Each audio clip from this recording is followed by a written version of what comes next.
Oops, messed up that natural slur. Alright, YouTube. I wasn't sure how much I was going to play, so I'll stop there. That's fine. Anyway, it's Burgerbob 22. We got my weekly number 21 or 22 or 23, something like that. Anyway, I'm sorry about this being so late.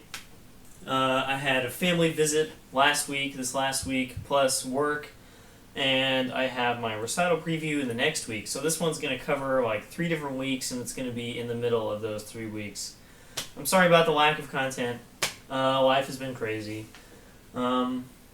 As things kind of settle down in the next few weeks, I should be having these every week. So, sorry for that. Anyway, this time I'm going to be talking about legato and all the things associated with it. I had someone ask in the last video, which was about practice, about just legato tongue in general, and I realized I've never talked about that at all. So, hey, may as well talk about it now. So, here's the basic tenets of legato. Legato means connected in Italian, as staccato means not connected, separated. It doesn't mean short, it means not connected. So legato is the other version, of course, and it means connected. And that, that just means the notes touch each other. If you looked at them, as you may have when I was playing on the recording here, it means the notes touch each other and there's no space in between. There might be kind of a wall in between each note. I don't want to put it that way, but the notes touch each other but don't slur, gliss into each other. And of course that's a huge problem we have with trombone. Glissing when we don't want to gliss. And, that's kind of a hard way to put it across. Anyway, that just means a constant stream of air. And that's how I think of basically all playing, but especially legato. And this is what Vernon says in his book. This is what everybody says. Make sure your legato, just at the very most basic level, is one constant stream of air. Never stopping the air between notes. And, you should think of that way for a lot of playing other than legato, but especially legato. One stream of air in the tongue or not tongue, I'll talk about that in a second, just barely interrupts the air as you keep blowing. Keep that in mind. Constant stream of air. And I'll talk about that, like I said, in a second. So, in my knowledge and in my playing, there's 2 different kinds of legato that you can use to play music. The first kind, of course, is legato tongue. And you heard me play a few things like that in the cello suite Sarabande from Suite 1. Legato tongue. This is, for me at least, the harder of the 2. And this is just a very light articulation. Just enough so that you don't smear to the next note when you play legato. It sounds simple. It kind of is simple, but it's very difficult. And there's a bunch of different syllables people say, like th, thu, toe, etc. I don't actually really think of a specific syllable. Maybe thu. That's not really even a th. I can't really get it across.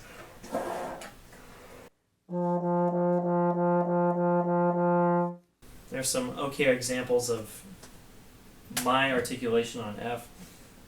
And basically it's just a very light articulation that if you watched it would just be like whoop, just the slightest little tongue getting slightly in the way of the air. And that's just so you don't, when you're playing things in the same partial, you're not going whoa, whoa, whoa. Instead you have da da da da da da da. And of course that's legato tongue. And it takes just a ton of practice to get that right. Because you have all sorts of different kinds of articulations, of course, and you have to sort them out. You have to be able to use all of them in context. So it really just takes a lot of practice. I'll talk about that in a second, don't worry. And of course the other kind that I use, and not everybody uses, is natural slurs, which is basically just a slur. We play lots of those, hopefully. Lip slurs. I forgot the name of lip slurs for a second. It's basically just lip slurs. And sometimes you move your slide, sometimes you don't. But if you have 2 different notes with legato, like a slur marking over the whole thing, you don't necessarily have to tongue in between, like F to A.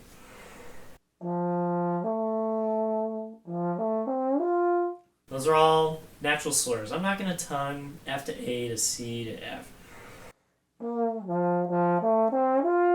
mean, I can, and I can get a pretty good sound doing that, but if I can natural slur and just get a nice flip right in the right spot, why would I tongue? I mean, it just makes it easier not to tongue.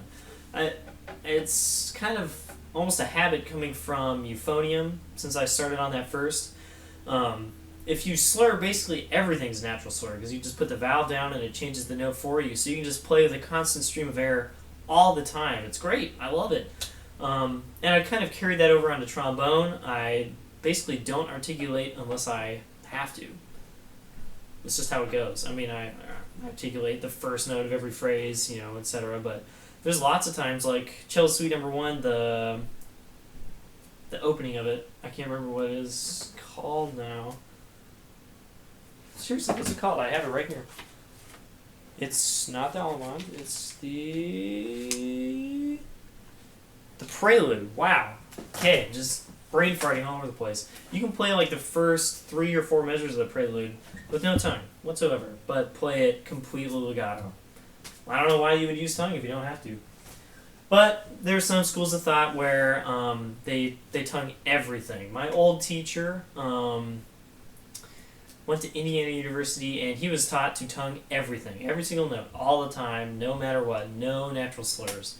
But then my last teacher, the one after him, uses natural slurs all the time, and they both sound great. So, whatever works for you, but I like to make things easier, and natural slurs, they kind of do make things more complicated because you have to figure out which one you're going to use, but I like to not tongue as much as possible, so I use natural slurs. And of course, using both of these things together, which you have to do, unless you play things that are all slurs, is kind of difficult. It takes a while to figure out exactly when you can use natural slur and when you're not. Sometimes when I sight read things, I'll be like, I'll use a natural slur here in the middle of these 16th notes. Oh no, they're on the same partial. I didn't realize that. And I'll just go, whoa. So, I'm not perfect at it, but I've gotten good enough where I can figure out where I'm doing natural slurs and legato tongue kind of on the fly. And that, it just takes practice. I did not have my bell screwed on. Oops. So there's the 2 different kinds of legato. Now, as for practicing them, I have a few different ways to practice. So, of course, there's tons of exercises out there. I mean, there's like Remington, where you legato tongue to the next note, come back, legato tongue to the next note, etc. That's basic legato tongue.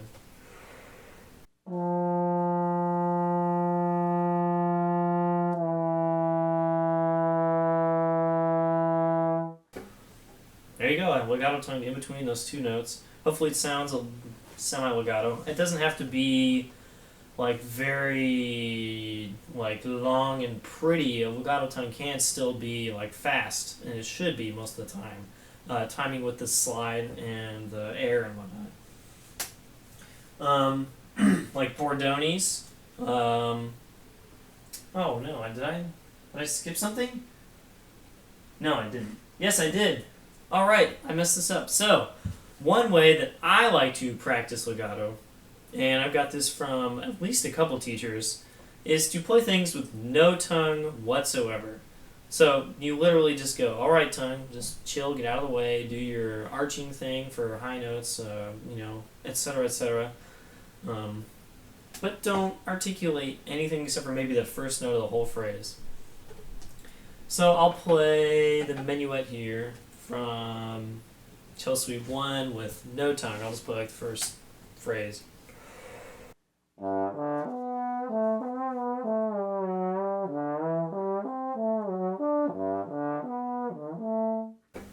There we go. So I played through the whole thing, no tongue whatsoever. A lot of it is natural slurs, so it sounds great. I don't have to use tongue. And now, what I do is I go back, and I'll just add in tongue when I need it.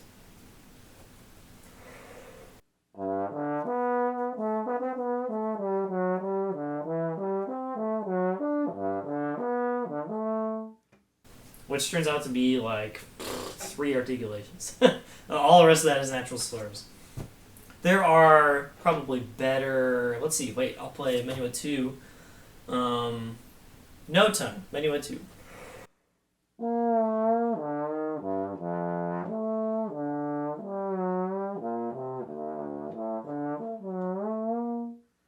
So there's several parts there where I play like down a half step and back up, and it's all in the same partial. You're gonna have to use legato tongue there. There's very few natural slurs that work that way. So now I'll go back and I'll play the same thing, and just add in the tongue in a couple spots I need it.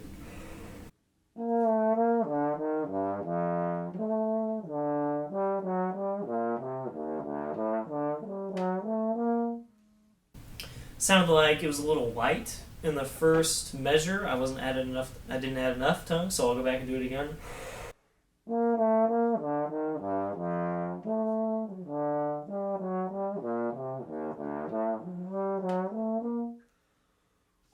And I didn't use enough air, and I kind of ran out. I wasn't using the breathing marks I have written in. That's my bad. Anyway, so I'll go and I'll do any kind of phrase, anything, even stuff that's staccato. You can do, let's see, like Hungarian March, an excerpt.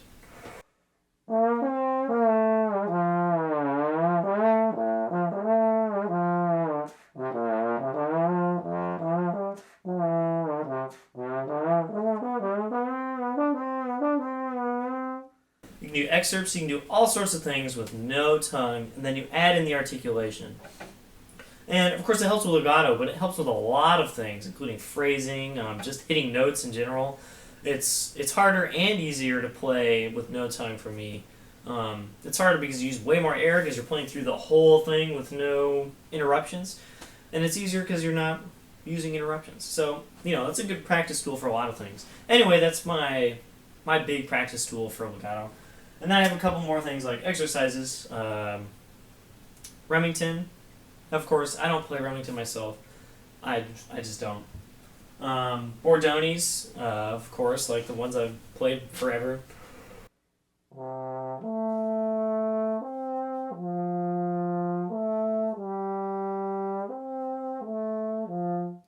In that entire phrase, I have one legato tongue, from A to G. The rest of it is all natural slurs.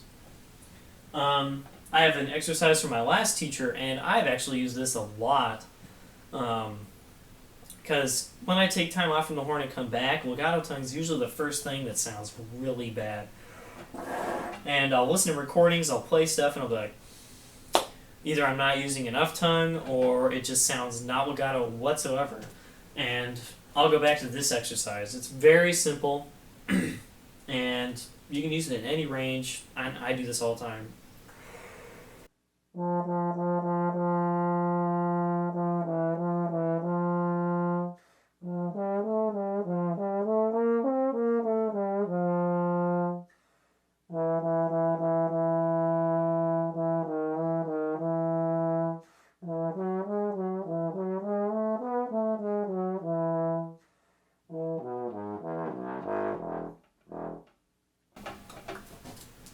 That's a great exercise.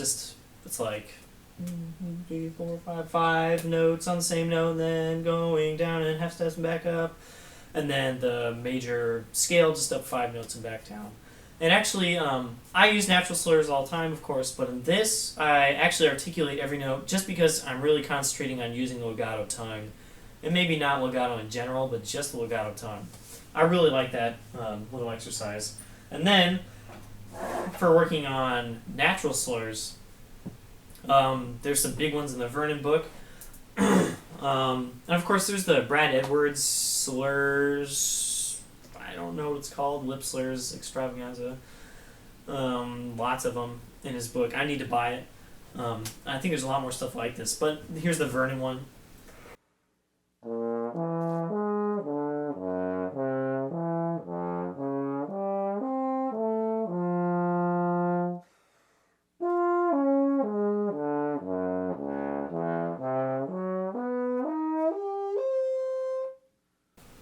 I got a high C at the end. He has high B flat written. I think it just sounds better. That one's really hard to play very cleanly and legato. I'm not sure how well I just did it, but to connect every note, get the slide in the right place, it's really fun. I don't know. I like doing that stuff. All right, so there you go. Little overview of legato. Hopefully, I gave you a couple things to work on.